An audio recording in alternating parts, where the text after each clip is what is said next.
अनुच्छेद 245 और 255 में क्या दिया गया है? आर्टिकल जो हमारे हैं 244, 245 और 255 में भारत में 7वीं अनुसूची के अंतर्गत 3 अनुसूचियां बनाई गई हैं, इंपोर्टेंट है। क्या सूचियां हैं? केंद्रीय सूची, जिसमें 97 विषय हैं।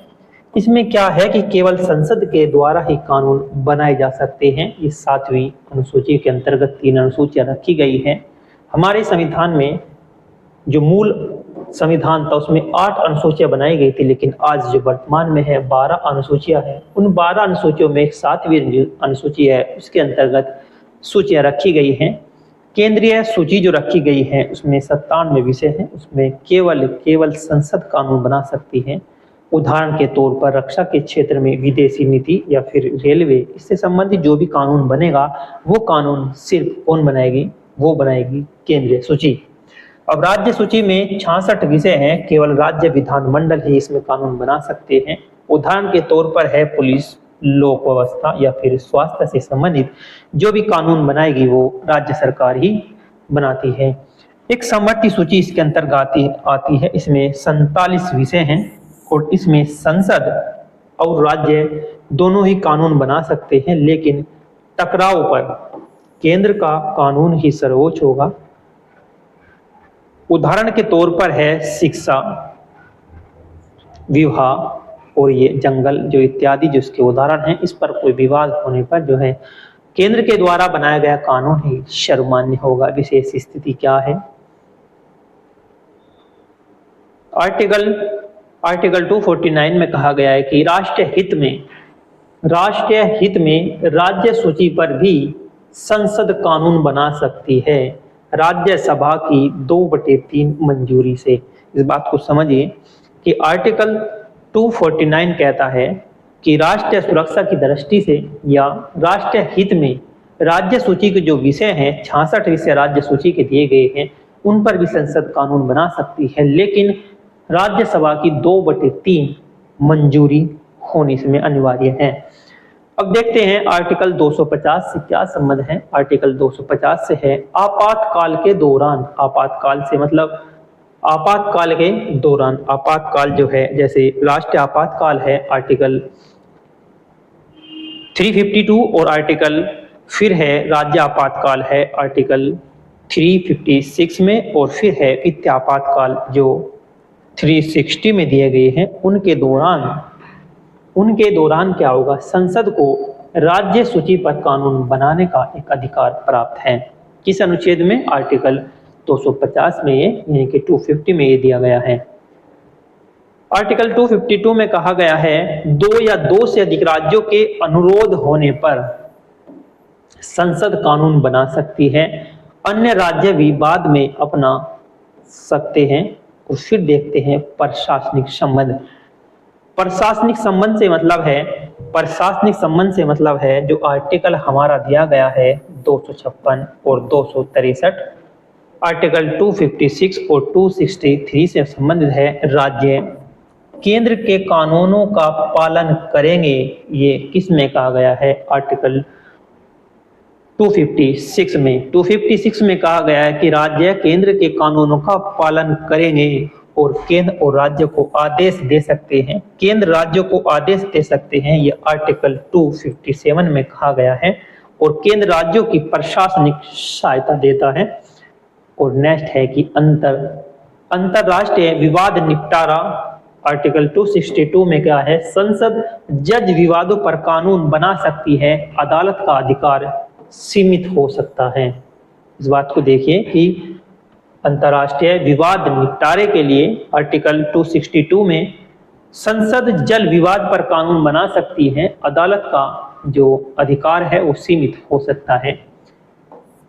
अंतरराष्ट्रीय परिषद जो आर्टिकल 263 में कहा गया है, क्या कहा गया है कि केंद्र राज्य विवाद हल करने, समन्वय बढ़ाने और नीतियों की चर्चा हेतु ये कर सकती है। और आर्टिकल 1990 में सरकारी आयोग की सिफारिश पर स्थापित है और अध्यक्षता कौन करेंगे? प्रधानमंत्री इसकी करेंगे। फिर देखते हैं वित्तीय संबंध क्या है।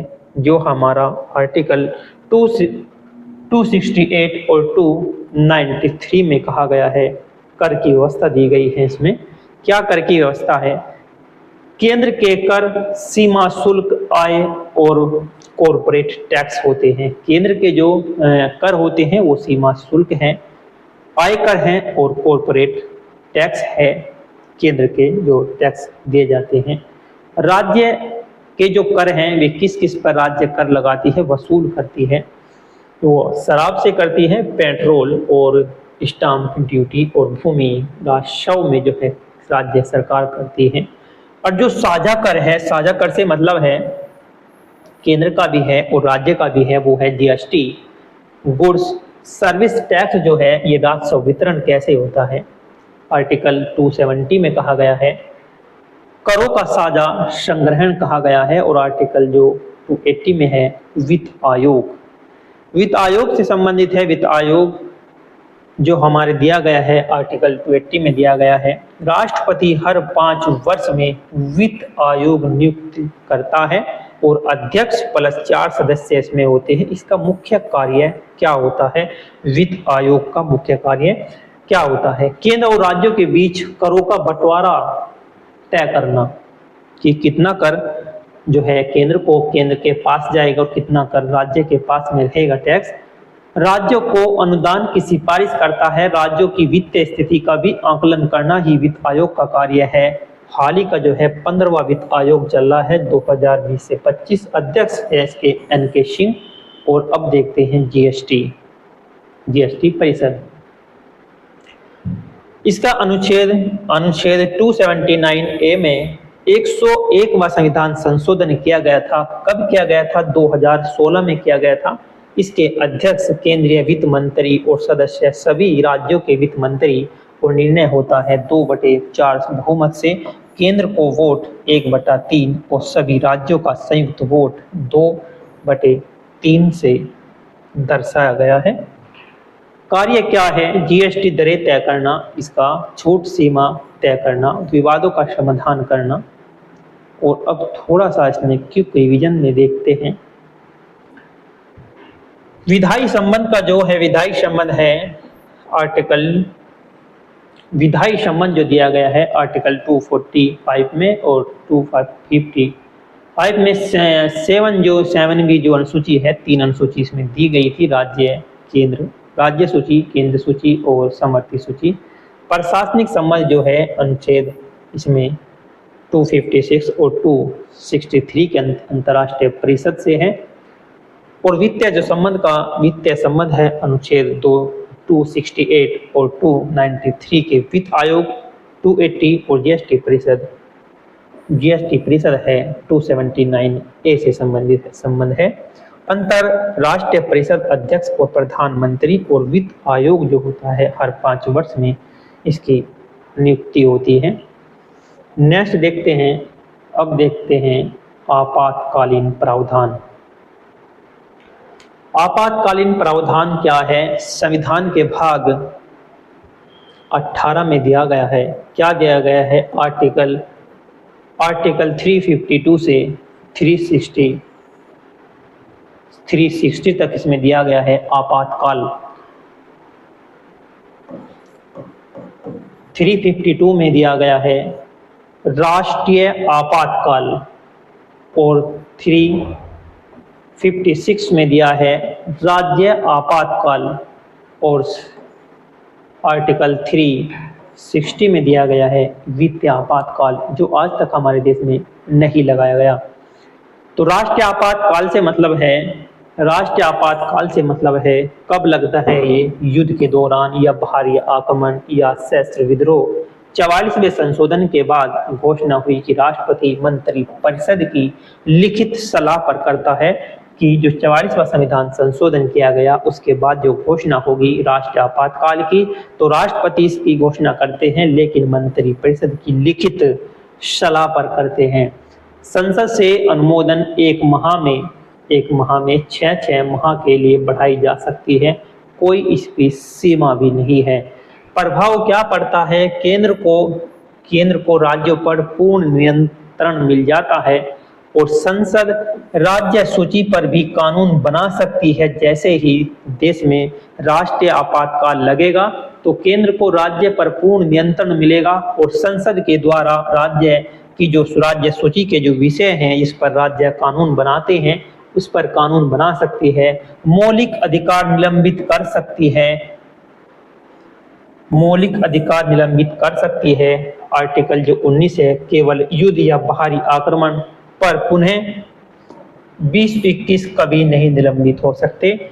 और पहली बार 1962 में लगा। कब लगा था ये राष्ट्रीय आपातकाल? 1962 में लगा चीन युद्ध, 1971 में लगा पाक युद्ध, 1975 में लगा आंतरिक।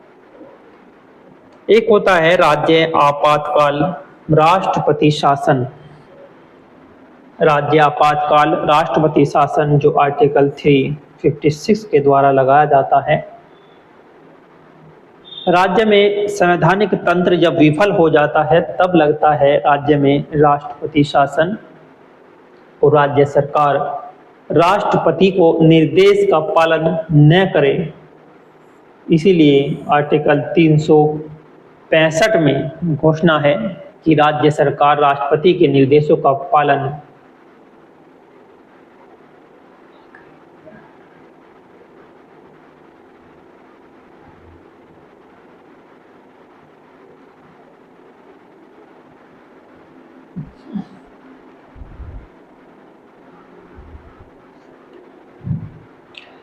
राज्य सरकार राष्ट्रपति के निर्देशों का पालन न करे। आर्टिकल 365 में कहा गया है। इसका मतलब ये है कि जब राज्य सरकार राष्ट्रपति के निर्देशों का पालन नहीं कर रही तो समझ लो कि राज्य में जो शासन है संविधान के अनुरूप नहीं चल पा रहा।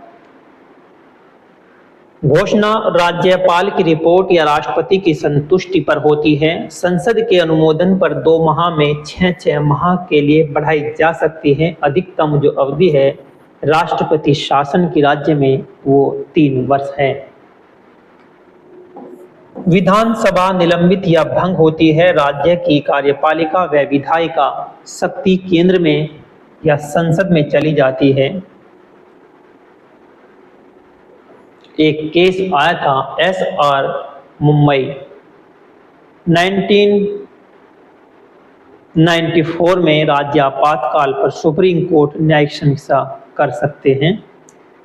वित्तीय आपातकाल से बात करें तो कारण क्या है? देश की वित्तीय स्थिति या ऋण चुकाने की अक्षमता पर संकट। इसकी घोषणा राष्ट्रपति के द्वारा होती है। संसद से जो अनुमोदन है 2 माह में एक बार